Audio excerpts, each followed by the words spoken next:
Hello mga pare ko eh. Ito ngayon yung ating Honda Click 150. So, may ginawa kasi ako dito. Di ba nung nakaraan, may pinost ako na block ng MTK, 60mm. So, kapag kinabit ko sa Honda Click yon, nasa 165cc. Ngayon, naikibit ko na siya dito sa ating Honda Click. So, ito yung episode 1 ng kargado na 60mm natin dito sa ating Honda Click.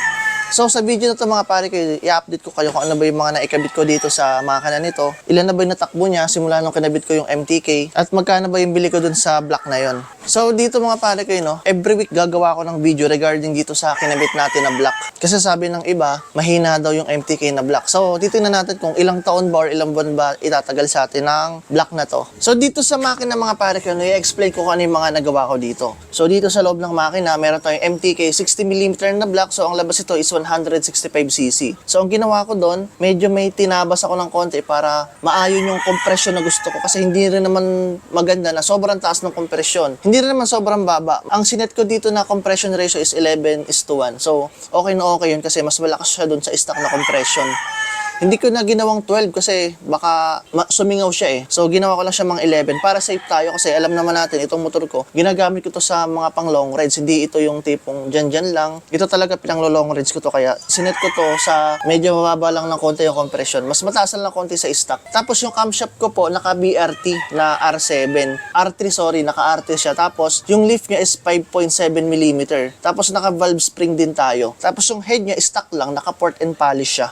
Nilakihan ko yung intake tsaka yung exhaust para syempre bumagay rin sa ating set. So pang touring talaga ito. Tapos since naglaki tayo ng konti ng makina naglaki na rin ako ng radiator. So itong radiator na to is DS4 radiator. Nabili ko po ito sa RS8. So ang presyo nito parang nasa around 3,000, 3,500, parang nasa ganun. So ang maganda kasi dito, mas malaki yung capacity nito. Tapos 2-row radiator to. Mas marami yung napapalamig niya na tubig compare dun sa stock. So mas maganda yung cooling system natin na kinakailangan natin para sa ating kargadong motor. Kasi ang kargadong motor, habang lumalaki yung makina natin, mas umiinit yan. Habang tinataas din natin yung compression, mas umiinit yan. So, para makontra natin yung pag-angat ng temperature ng makina natin, gagamit tayo ng mga ganitong radiator alloy. Meron din namang mga yung sa Koso, hindi siya alloy, pero mas malaki din yung capacity niya, tsaka turo, rin yun, radiator. Pero may mga kargado motor naman mga pare kayo, no, hindi na sila gumagamit ng ganitong mga radiator. Stock lang okay na. May mga ibang ganon, which is okay din. Pero ako, para sa akin, gumamit na ako ng turo radiator para sure na hindi tayo magkakaproblema sa cooling system. Tapos gumamit din pala ako ng fuel pressure regulator. Ito yan mga pare ko yun. Ang maganda kasi dito, nasiset natin kung gano'ng kalakas yung buga ng gasolina. So kapag medyo lean tayo, pipiit lang kayo dito,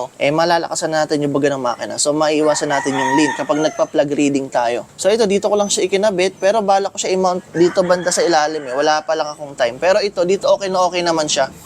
Tapos yung ating pipe, ito, naka-MTRT tayo na silent killer. So, para sa akin ito, okay na okay din. Hindi naman siya ganun ka-pigil. Okay na okay siya. Na-try ko na rito sa Nueva Ecija at saka sa DRT Bulacan. Hinataw-hataw ko, okay din naman. Pero pinapatakbo ko pa lang to is nasa 80. 90, pinag-90 ko na rin. Kasi nasa break-in period pa lang siya eh. Ang target ko dito na break-in period, nasa 1,000 kilometers. So, itong MTRT pipe na to, maporma din siya. Yung heat guard niya, carbon finish. Tapos, meron tayong titanium finish dito sa may tip niya. Tapos, ito na yung natakbo ng motor ko.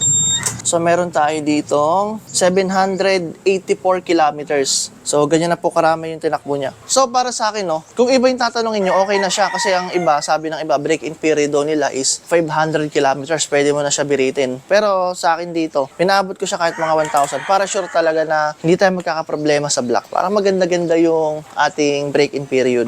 So, sound check na rin tayo dito sa tambucho natin para may idea kayo kung ano yung tunog ng MTRT. Ayan siya, ayan yung tunog niya.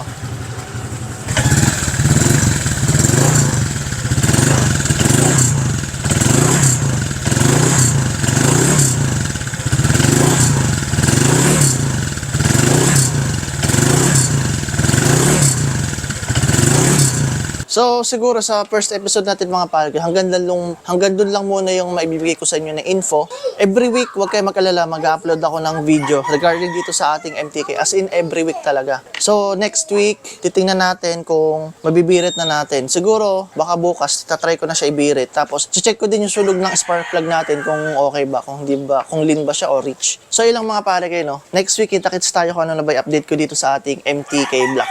Lahat-lahat sasabihin ko sa inyo kung may naging sira para may idea kayo dito sa block na ginamit natin.